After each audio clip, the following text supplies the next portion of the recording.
And a very good day to you, and welcome to the program.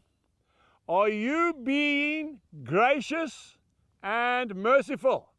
That is how the Lord wants you and I to be. The Gospel of Matthew, chapter 18, and verses 21 and 22 read as follows. Then Peter came to Jesus and he said, Lord, how often shall my brother sin against me and I forgive him? Up to 7 times? And Jesus said to him, I do not say to you up to 7 times, but up to 70 times 7. Folks, that's a lot of forgiving for the same person. I looked up the Oxford Dictionary to see the definition of the word forgive, and this is what it says: to excuse an offense, a flaw, or a mistake. That's what to forgive is.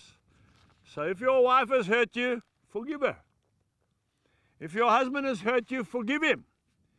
Because we have to. Why? Because the Lord says it is for our own sake. Have you ever thought of that? No, you haven't, have you? You're always thinking of the other person. For your sake, you need to forgive. I have met people who are bitter. They are angry. They are depressed because they will not forgive that person. Now, if your husband has been unfaithful to you, I want to say to you, madam, I sympathize with you 100%. I would also like to break his neck.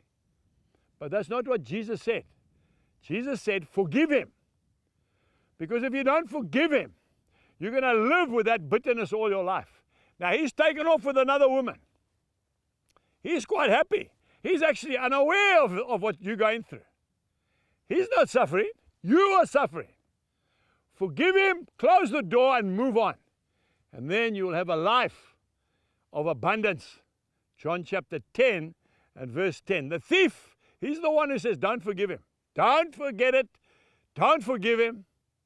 Speak about him all the time. Tell everybody about him. That's what the devil says. The thief comes to steal, kill, and destroy. Jesus says, I came to give you life abundantly. Leave it. Close the door. I forgive you. Write him a letter. Send him a text and say, this is it. Okay, I forgive you. I'm moving on with my own life now.